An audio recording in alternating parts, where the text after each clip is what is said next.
Here I am. Good morning. Welcome to our Sunday service at the First Unitarian Church of Worcester, Massachusetts. For those who don't know me, my name is Bona. I'm a member of this parish, and I'll be leading worship with us this morning. And also along with our broadcast tech, Ivilo Buxton, our head ushers, Sue and Bob Shaw, and our guest pianist, Matt Johnson. Here at First Unitarian Church, we strive in loving fellowship to honor the sacred, to connect with each other, and to serve justice. We are a welcoming congregation. Whatever your age, race, class, nationality, sexual orientation, or gender identity, we are delighted to have you with us today. If you are with us on YouTube, you can like the video later, and that helps other people find us. And you can subscribe to our channel to find more of our content. Our newsletter is always the best way to stay in touch and to join with us in our other programs. If you're online, go to firstunitarian.com, click subscribe to our newsletter at the bottom of the page. If you're here in the sanctuary for the first time, you can visit the welcome table right through those doors after this service and sign up to receive the newsletter there. You can also get a name tag there.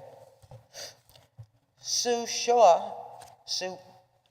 Wave, will be at the welcome table. She answers any questions you may have. And following the worship service, we have fellowship in our church parlor. You are all welcome. It helps if you wear your name tag there. You'll find announcements as usual in the order of service. I have one important announcement I want to bring up here, and that is on Saturday, September 7th, we are going to have our second annual book sale. And we need both books and volunteers to help at the sale. So if you have new or gently used books, bring them to Unity Hall on Sunday, August 4th, 2 weeks. We have flyers in the dining room that you can take and post at your local library or any place else they'll allow you to hang up the sign. As a welcome today, I'm using words from T.S. Eliot, the East Caiger Quartet in his 4 quartets. We must be still and still moving into another intensity for a further union, a deeper communion. In the end is my beginning. This is the day the Lord has made. Vicki is going to light our candle. I'm not sure the microphone works. Good morning. We light this chalice as a beacon of hope, as a sign of our quest for truth and meaning, and in celebration of the community we share together.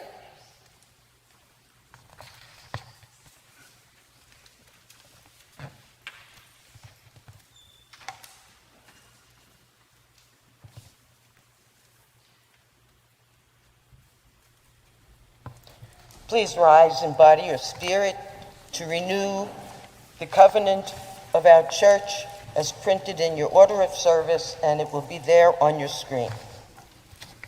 In the love of truth and in the spirit of Jesus, we unite for the worship of God and the service of all. All that dwell beneath the sky,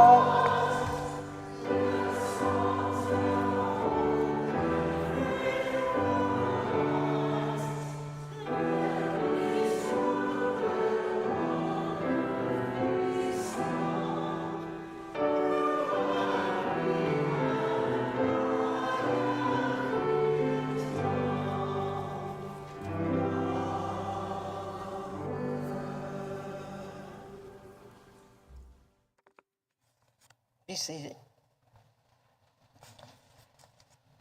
And please join me in our common prayer, which you'll find in the order of service. What we call a beginning is often the end, and to make an end is to make a beginning. The end is where we start from. We shall not cease from exploration, and the end of all our exploring will be to arrive where we started and know the place for the first time.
As always, we gather as a people with joys and sorrows, as a people with needs and also gifts to give. In this time together, we share the joys and sorrows of our church with one another. J. Lavelle lights a candle in memory of Karen Orr on the first anniversary of her death. Vicky Hardy lights a candle for Ella, who made her transition after almost 100 years with us. Godspeed.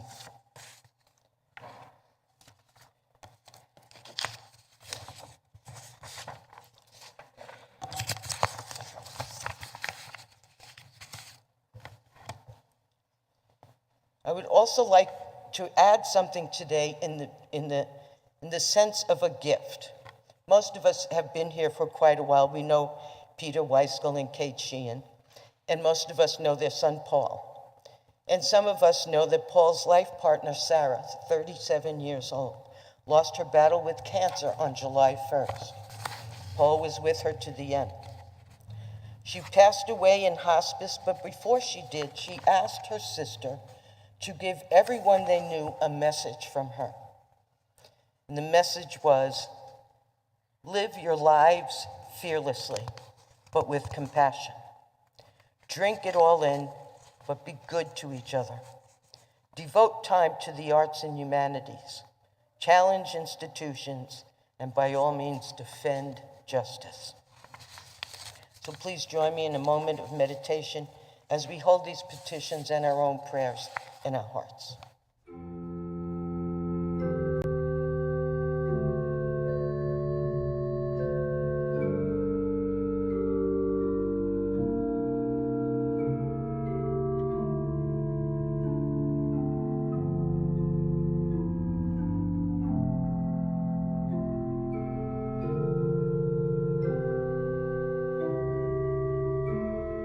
Gifts of time, talent, and treasure make our coming together in this space and in our many spiritual and infinity groups possible. The ushers will now receive the morning's offering, and I thank you for sharing what you can. If you joined us online today, you can text the number on your screen, or you can go to firstunitarian.com and click Give Online at the top of any page.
Our first reading this morning is called Monk of All Faiths, Gudjon Bergmann, who's an Icelandic-American author and interfaith minister.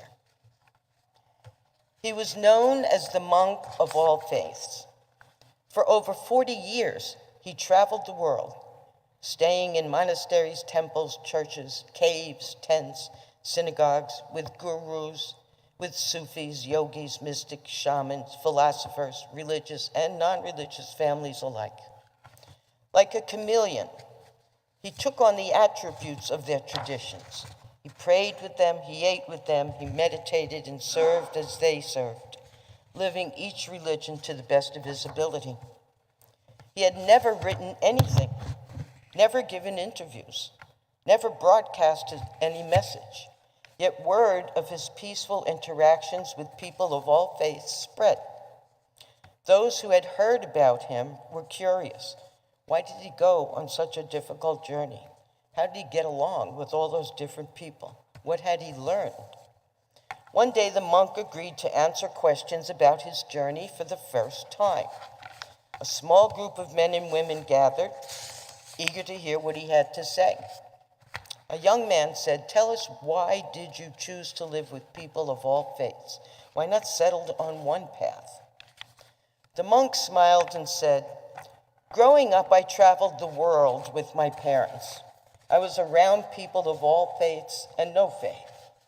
I knew that each religion and philosophy had its own culture, and yet I also felt there must be something deeper which tied them all together. Could the same esoteric truths be present in all the world's religions and philosophies?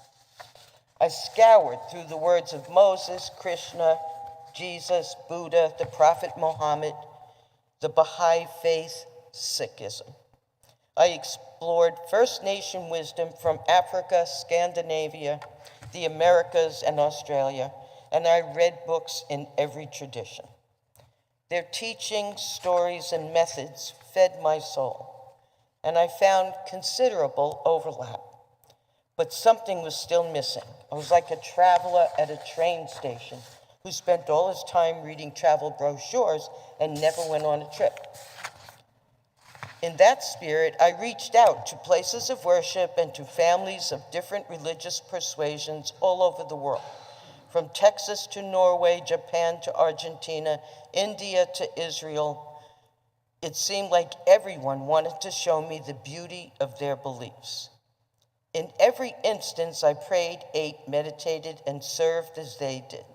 I took part in their ceremonies. I lived each religion and philosophy to the best of my ability, and the perennial truths in each showed themselves to me each and every time.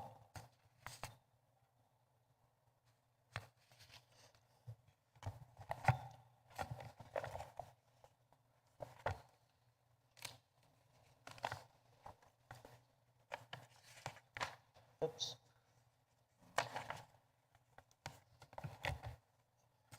Our hymn as an interlude is number 318 in the gray, "We Would Be One." Please.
The second reading is number 670 in the gray hymnal.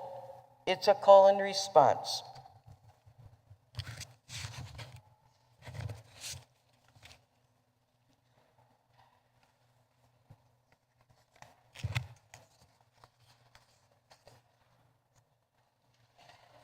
And I'll start.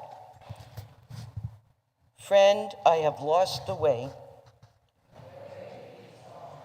Is there another way? I must retrace the track. Back, I must travel back. Then I will make here my place. I'll stand still and set my face. I will stay here, forever stay. I cannot find the way. Oh, the places I have passed. And what will come at last.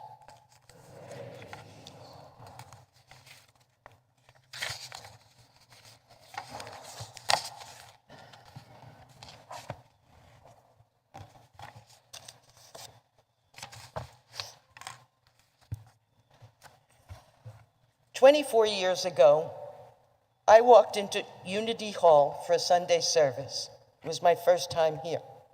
The sanctuary was still empty and being repaired after the fire. I'd been doing some church shopping because I decided I just did not fit in my old church mold anymore. Well, in I went, and was I ever surprised. Unity Hall was wall-to-wall chairs, and the place was packed. So I found a chair, I sat down,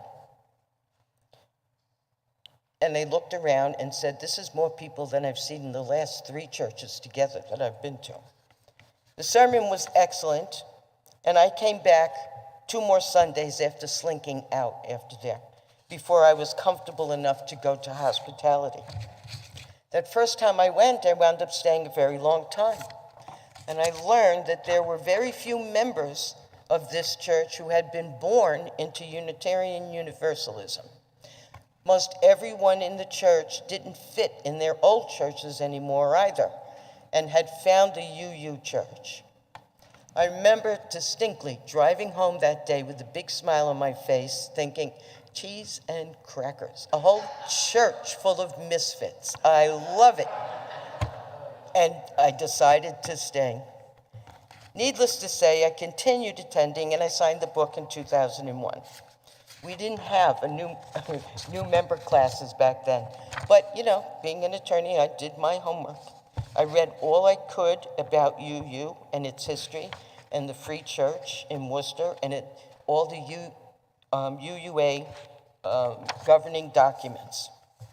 At that time, 2000, until June of this year, the UUA described our shared covenant as walking together using our 6 sources as guides as we strive to live out our 7 principles. I loved it. Simple, elegant, I understood it. It meant community and everything else. How we did that, actually, was left to individual congregations as long as there was no creed imposed on the membership. The UUA website said that Orthodox traditions no longer served. We were to be a pilgrim church, an exploring church, a church and a faith that took risks. If we were successful, quote, we would create a force more powerful than one person or one belief system. Loved it. The 6 sources as guides to living out our 7 principles has worked for me all these many years. I saw the center which held us together for all those years as diversity. Diversity of members, diversity of beliefs, diversity of voices at the table, cultural, religious, racial diversity. Now, sure, we're still nowhere near the finish line in realizing those goals, and we are going backwards in a few, which is a big concern to me. But 24 years, I have been able to nurture a fairly decent personal spirituality, and I was a voice at the table for many of those past 24 years, and the sense of community for me here is second to none.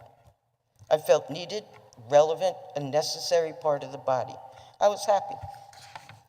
And I might have been satisfied to pedal in place until my memorial service, except that a need to change in the UUA has been in the air for a few years now. And it came to fruition in June, this past June 2024. The fact that change was in the air should not surprise any of us. We define ourselves as a living tradition, after all, and that means that along with continued growth in knowledge and understanding and societal and community and members' needs comes a need to make changes in defining goals and commitments. That's the way life is. We were never meant to pedal in place. One of the things the UUA expects of us as a local community is to revisit our mission, our vision statement, and the covenant, which we ascribe to from time to time, so that we have a clear basis to inform our governance and planning decision. Didn't quite know what those things were, so I, fished around on the website, and they have what's called the Congregational Toolkit screen. So I went in there, and they defined those things for me. They defined it a page long each, but I have 2 or 3 sentences. A mission statement asks us to focus on what we want to do or what we mean to the community in which we exist. What is our purpose right now? In what ways do we live out and give expression to that purpose?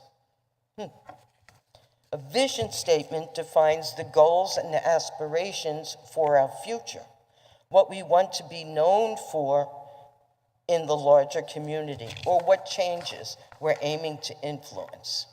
What do we want to know? It made me think, if somebody said, we need to call a church to stand out for social justice, would they think of us?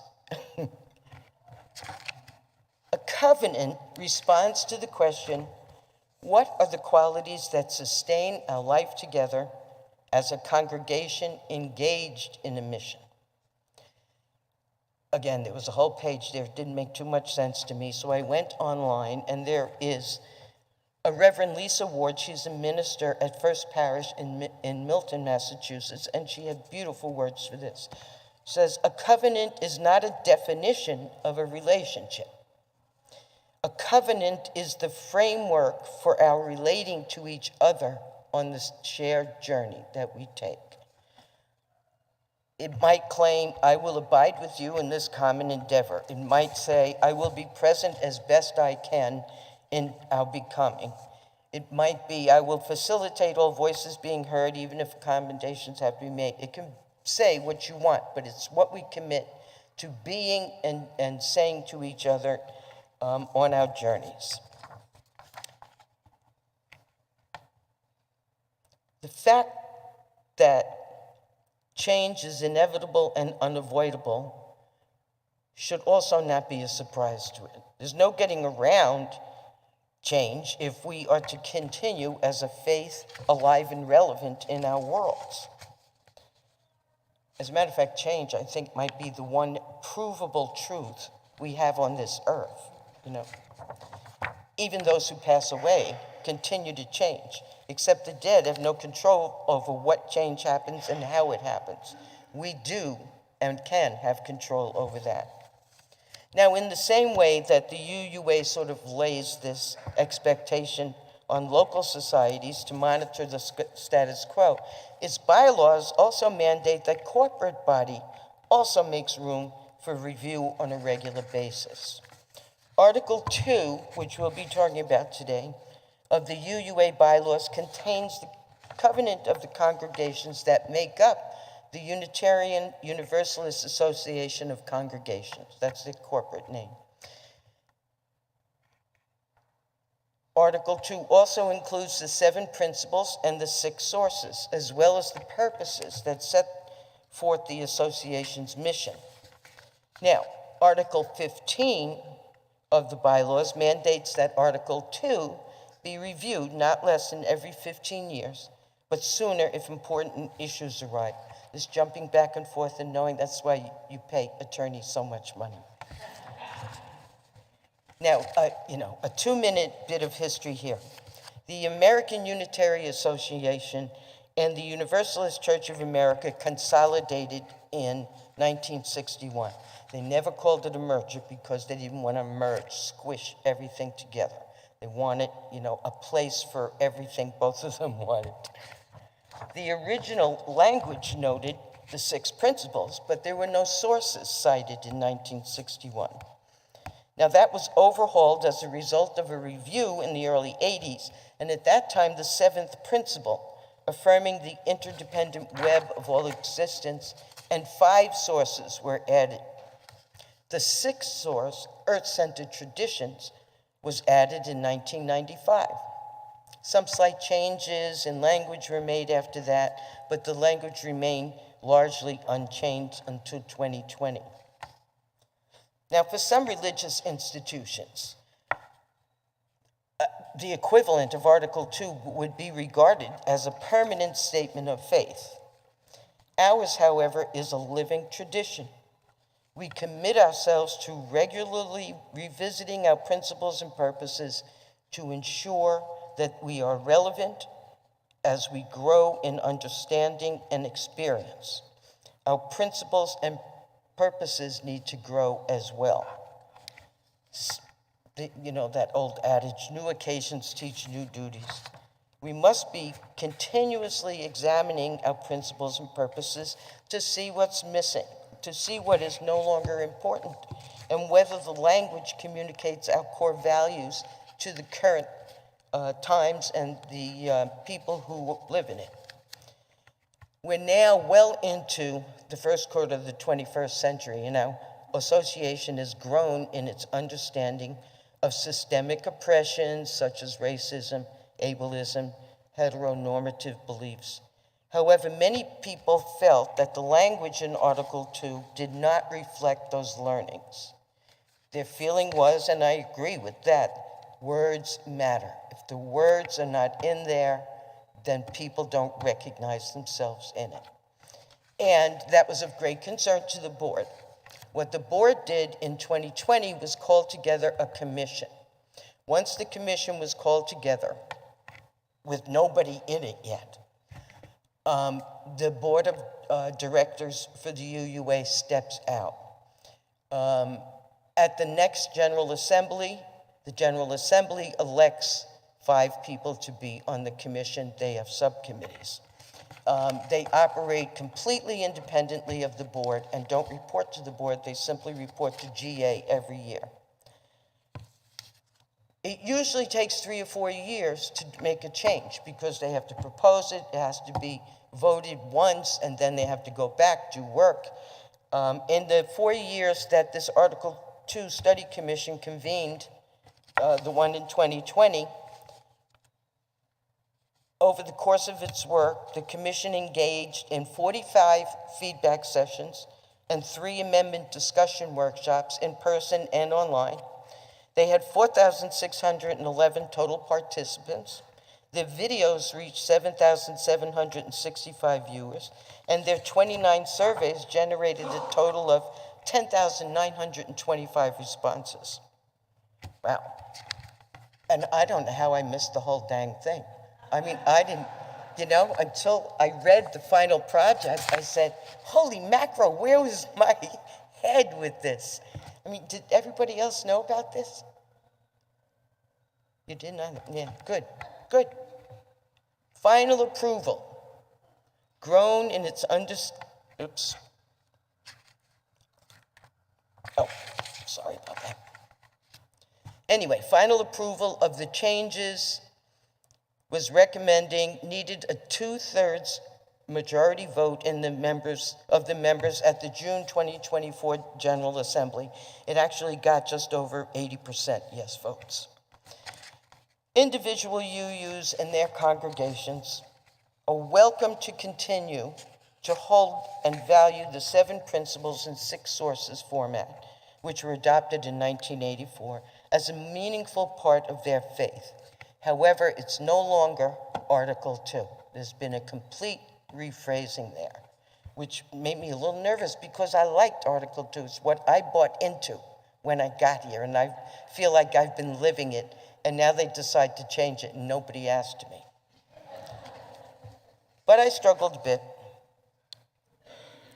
And the main reason I struggled was because the UUA replaced diversity as the center which holds us together with love as the center that holds us together. I've always had a problem understanding what that means. Section C-2.2 of the new article reads, "Love is the power that holds us together and is at the center of our shared values." It's the law now. And I wasn't sure what that meant, but I was curious enough to continue investigating. That's usually what happens. If I get curious of something, it leads to an outreach on my part, which is never bad. I knew that I commit to listening and learning from people who hold different beliefs from mine. I knew if I closed off because of the love thing being a little squishy for this, patriot, I might not see the beauty of otherness as our monk did in our reading today. I might not be willing to receive gifts offered by people who are very different than myself. So I made a decision. I said I would be open-minded, open-hearted, and open-handed as I possibly could be while exploring the new Article 2 center. Open being the operative word, since that always seems to break down boundaries for me. Lets in the light, so to speak. Also, if our intent is to continue growing in our spiritual consciousness and mindfulness, we can't avoid being open to change. And frankly, it wasn't nearly so hard after all when I finally started investigating. So what's new in the 2024 Article 2? First of all, I should tell you that outside at the welcome table, when you leave, I did a runoff for you, which juxtaposes both the 2024, May 2024, and June 24, the new 2. And so you can take that, but certainly I wasn't going to give it to you now.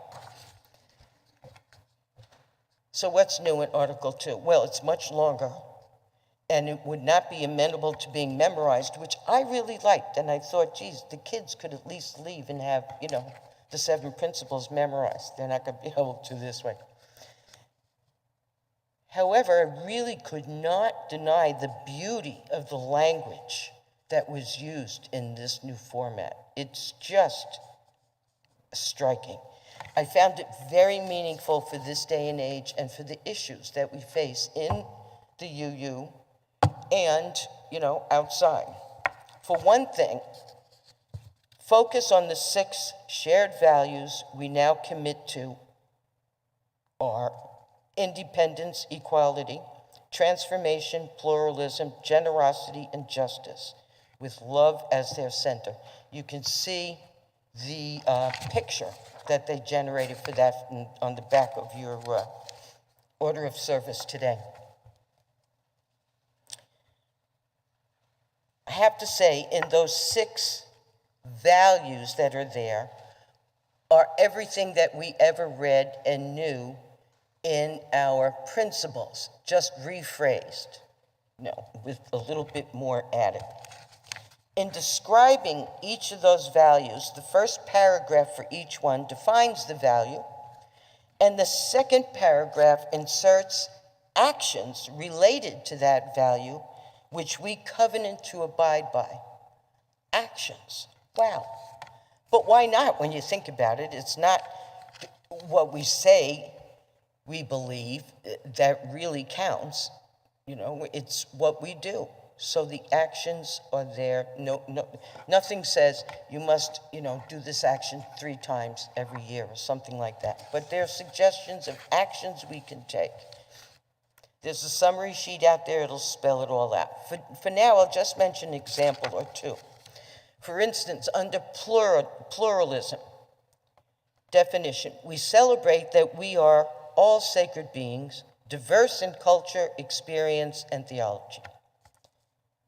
Paragraph 2, we covenant to learn from one another in our free and responsible search for truth and meaning. We embrace our differences and commonalities with love, curiosity, and respect. Good. Transformation. First paragraph, we adapt to the changing world. Second, we covenant to collectively transform and grow spiritually and ethically. Openness to change is fundamental to our UU heritage. Never complete and never perfect.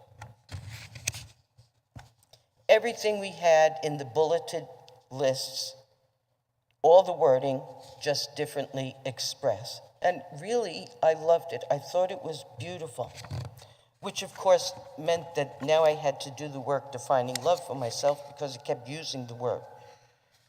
So it didn't take me longer than maybe 90 seconds to realize we were talking, first of all, about agape, the charitable love of all beings, the love that we express when we offer or receive solidarity, reconciliation, encouragement, and when we offer or receive verbal support, attention, a seat at the table, food for the hungry, and all good things that build people up and encourages people to feel valued, encourages people to feel that their voices are as important as anybody else's. That kind of love at the center ain't a bad thing to be revolving around. No, I would say that. So I'm all in with this newly enlivened Article 2, although I will miss my bulleted lists. So please pick up a fact sheet from the welcome table when you go into hospitality, and it will compare the prior and the current wordings in each section. You can put them side by side and see how radically it's changed, and yet how the things and hopes and dreams and visions are in there, recognizable. You can spend some time with it before deciding yourselves whether love is at the center, which holds us together now, and whether it works for you as well. Amen.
We extinguish the flame. We don't extinguish, I hope we don't extinguish, the love of community, the love of truth, and the love of the journey which we all share together. May you take it with you and share it where you can after you leave here today. And please join me then in the last hymn, which is 1017 in the teal. We are building